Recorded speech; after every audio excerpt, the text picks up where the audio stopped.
So Board Game Arena just came out with Pandemic, and I could not be more excited. I There were a bunch of things I was sort of concerned about, I guess, and I gotta say they just knocked everything out of the park. So this game that I have on right now is just a game that I played quick with my wife. It's just researcher, medic, random rolls, six epidemic. Interesting game. The researcher isn't a great role for two-player. Medic is an excellent role. So I'll just have that on in the background. That leads me to my first thing that I liked about the game, which was that they let you have the option to pick rolls if you want, but they also have random. It's a little bit tricky. The rulebook that I have anyway says it's supposed to be random, but I mean, everybody has a game where you just want to pick the dream team and go. So having that as an option is really cool. I also was a bit concerned about whether they would have options for open hand or closed hand. The rulebook kind of implies it could be closed hand, but I mean 30 seconds into the game everyone has their cards down and you need to look around to figure out your strategy as a team.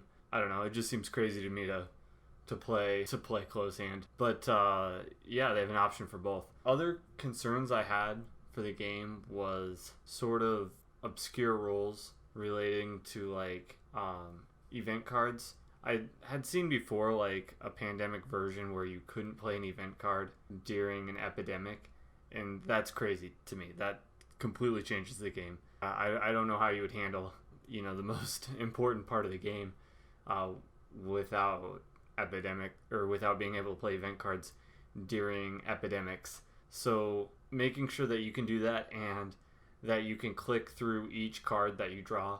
It's a little bit cumbersome, but I mean that's the way you got to do it, because you might change your mind. Could happen. I've done it.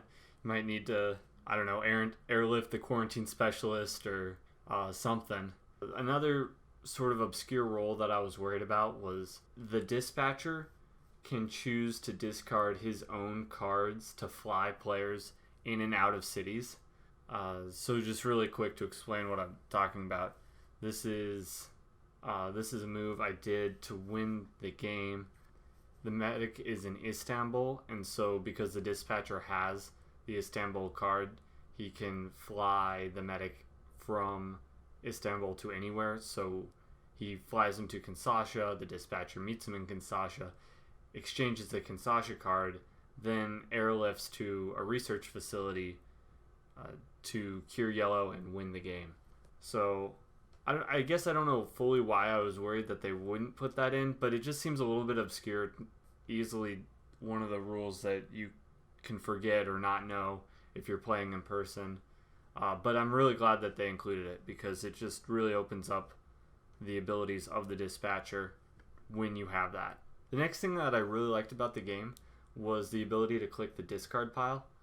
In real life, you just pick up the pile and look through it, but I wasn't sure if in Pandemic they would be cool with that, or I guess how that would work. Board Game Arena does document all of its moves, so you could count the cards just by looking on the right side. But when I discovered that you can just click the infection city and see all the cards that are there, that really makes things a lot easier. You can even do that right after an epidemic. That's the best time to do that, to know which cities are about ready to go off. You're gonna have to immediately start diffusing. So yeah, that was an excellent addition. As far as the animations go and the artwork, it stays very true to the board game, which is nice. I'd say, personally, I think the Xbox version has a lot more beautiful graphics, but I like that this is very traditional, very similar to what you have when you have it in person. The cubes rotating around the cities is a nice touch. The bullseyes showing where you can and can't travel is helpful to quickly see. And I like how concise all of your cards can be on the right side. The next thing that I really like about the game is the ability to restart your turn.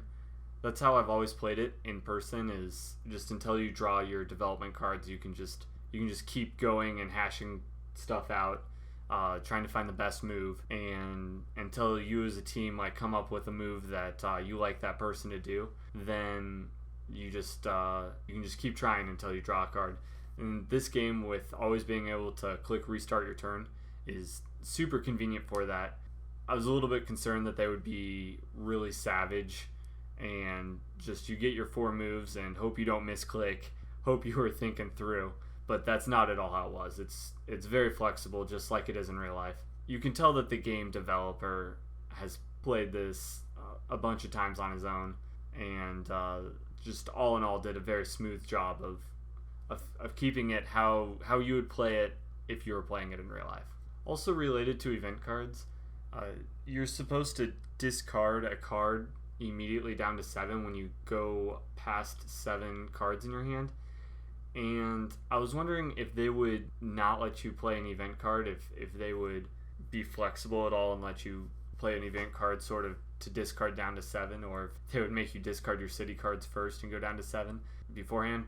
They ended up being they let you use the event card, which is very flexible. It's also very convenient how it says how many cards are left in the deck, so you don't have to count, and it does that for both decks even. You know the epidemics are going to be evenly spaced out. It's actually pretty cumbersome to do that in real life for the development cards, to sort them so that they are evenly spaced.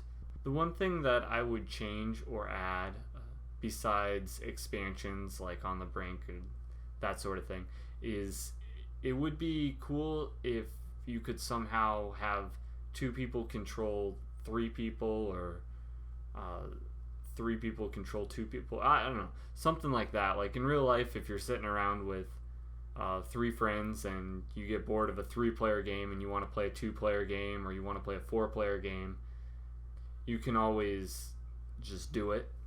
So it would be cool if they could implement a way that would work like that in this game.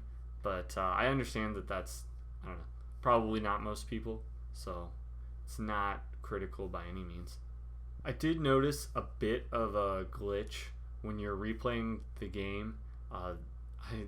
You can see here like actually 4 cubes circling a city. Also, there's a bit of a bug where it just kind of puts your people everywhere. So I'm not quite sure what's going on there, but I'm sure they'll get that figured out. This game was recently released, so you gotta expect there's lots of quirks like that yet. And definitely better that the quirks are affecting the replay and not the actual gameplay. The one thing that I would change or add, besides expansions like On the Brink and that sort of thing, is it would be cool if you could somehow have 2 people control 3 people, or 3 people control 2 people. I don't know, something like that. Like in real life, if you're sitting around with 3 friends and you get bored of a 3-player game and you want to play a 2-player game, or you want to play a 4-player game, you can always just do it. So it would be cool if they could implement a way that would work like that in this game.